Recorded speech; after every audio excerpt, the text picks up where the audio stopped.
All right, team, listen up. We're getting ready to leave Philly for our trip to Jamaica, but before anyone packs a single bag, we need to pause.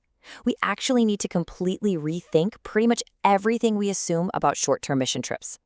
We have this absolutely incredible opportunity to spend time at a fully functioning deaf village. But to do this right, well, we have to check our egos at the door right now. Let me ask you guys something. Why on earth would a mission team paint the exact same church 6 times in a single summer? I mean, seriously, this actually happened in Mexico, and it perfectly highlights the single biggest danger of trips like the one we're about to take. Well-meaning outsiders creating completely unnecessary work just so they can feel good about themselves. Let me be crystal clear. We are not flying all the way to Jamaica to paint a wall that doesn't need painting. Section 1. The Roots of Jamaican Culture. So we have to remember we aren't just bringing our culture to some blank canvas, right? We are entering a deeply, deeply complex society. Jamaica's history is incredibly intense. Long before Columbus ever showed up, the island was settled by the Taino people. Then came brutal Spanish rule starting in 1509, which was followed by the English conquest in 1655. And under the English, Jamaica essentially became this massive hub for sugar plantations, built entirely on the horrific system of imported, enslaved African labor. It actually wasn't until 1834 that emancipation occurred, and if you can believe it, it took all the way until 1962 for Jamaica to achieve full independence. There's this quote from historian Kamau Brathwaite that really hits the nail on the head. He notes that modern Jamaican culture was basically built through intense conflict and a situation of hugely unequal power. Think about that for a second.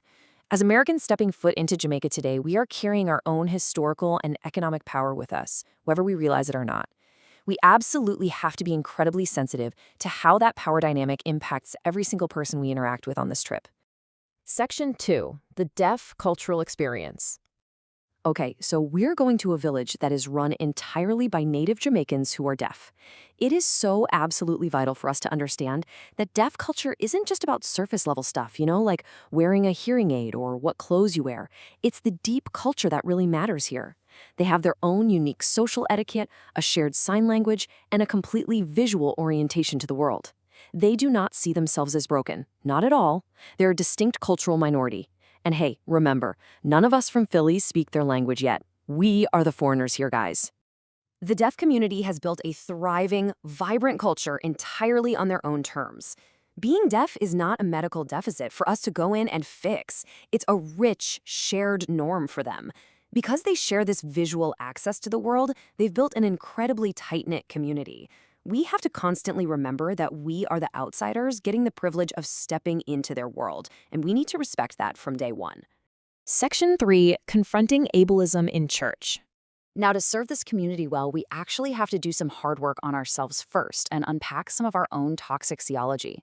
Look, ableism isn't just about accidentally saying something mean. It's an entire societal structure that doesn't even consider people with disabilities when designing, say, a church program or even our own youth group building back home. If you just assume a deaf person needs your help simply because they're deaf, well, you're operating out of an ableist mindset. To completely rewire our brains on this, we've got to reject what's called the medical model of disability. That's the model that wrongly views disabled bodies as broken things that need a cure. Instead, we have to embrace the social model. The social model rightly points out that disability is actually caused by the barriers society builds. A deaf person isn't disabled by their ears, right? They are disabled by a society that refuses to use sign language. But get this, in the village we're visiting, everyone signs. The leaders are deaf, and therefore, those societal barriers are literally gone. Sadly, a lot of church culture falls into 2 really harmful ableist traps. The first one is sacred suffering, basically treating disabled people as spiritual superheroes who only exist to teach the rest of us a lesson about perseverance. The other one, vending machine theology. That's demanding that God physically heal them, expecting a magical cure on demand. Just think about how incredibly insulting it is to tell someone, Jesus didn't die for you to be this way. No way. We have to treat the people we meet as exactly what they are. Everyday, normal human beings just going about their daily lives. Section 4. When helping actually hurts. All right, so with our cultural and theological lenses firmly in place, let's look at this really profound metaphor from an African storyteller. It is like dancing with an elephant. The idea here is that the exuberant, happy elephant doesn't mean to squash the mouse on the dance floor, but unchecked enthusiasm combined with hugely unequal power causes accidental destruction. Guys, listen to me. We are the elephant. We are a bunch of loud teenagers from America with big ideas and money in our pockets. We have to be incredibly, incredibly careful not to accidentally squash the community we're going to visit. So, our goal for this trip is absolutely clear. We must completely reject doing to, which is forcing our own plans on them. We also have to completely reject doing for, which is treating them like charity projects and just doing tasks for them. We are strictly operating in cooperation, and that means doing with. We are going to work alongside the native Jamaican deaf leadership. We followed their lead. Period. End of story. Section 5. Preparing for the return. Okay, fast forward. When we finally get back to Philly, you are going to experience what we call the 5 Fs of reentry. Initially, you'll have fun, returning to air conditioning in your own bed. But soon after, you might want to flee, feeling super lonely because your friends at school just don't get what you just experienced. Then you might fight, getting angry at American selfishness or excess. Then eventually, you might try to fit back in, growing tired and just conforming again. And finally, you might feel far, like God was somehow left behind in Jamaica. Honestly, it is entirely normal to feel totally torn, but knowing this is coming right now will really help you process it later.